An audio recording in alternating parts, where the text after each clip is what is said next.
নীলকণ্ঠ পরিবার থেকে সাথে আছি আমি কচুয়া প্রতিনিধি মাসুদ রানা। আজকে আসলে আমাদেরকে একটা বিষয় লক্ষ্য করতে চাই যে কচুয়া উত্তর অঞ্চলে কিন্তু আসলে এক সবজি আবাদের জন্য খুবই খ্যাত। আমরা যদি একটু বলতে চাই, আমি এই মুহূর্তে দাঁড়িয়ে আছি কচুয়া উপজেলার ভুইয়ারা অঞ্চলে, অর্থাৎ এই অঞ্চলে যারা কৃষক রয়েছেন তারা কিন্তু আসলে বিভিন্ন সবজির আবাদ করে থাকেন। তো আমি এই মুহূর্তে দাঁড়িয়ে আছি যে আসলে একটি টমেটো খেতে, অর্থাৎ এখানে কিন্তু একজন কৃষক যিনি হচ্ছেন জমির হোসেন, তিনি প্রায় 102% জমিতে তিনি টমেটোর আবাদ করেছিলেন।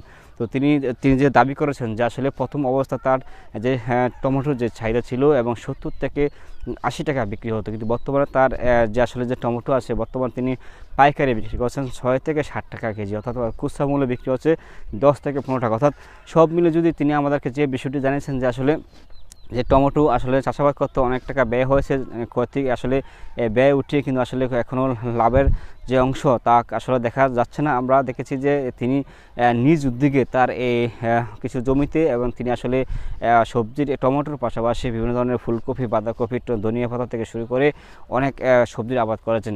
তো তিনি তার অনেক টাকা ব্যয় হয়েছে আসলে তিনি বর্তমানে টমেটো চাষে তার অনেকটা ক্ষতিগ্রস্ত এবং তিনি এসব বিক্রি করতে না পারায় তিনি আসলে হতাশাগ্রস্ত হয়েছেন। তো আমরা তার সাথে কথা বলেছি, তিনিও আমাদেরকে যে বিষয়টি জানিয়েছেন তার এই টমেটো কচুয়া অঞ্চলের বিভিন্ন অঞ্চল, বিশেষ করে কচুয়া বাজার এবং পালাখাল, বিভিন্ন রহিমানগর থেকে তার এই টমেটো বিক্রি হয়, কিন্তু বর্তমানে তার চাহিদা কম এবং দাম কম হয় তিনি অনেকটা হতাশাগ্রস্ত হয়েছেন।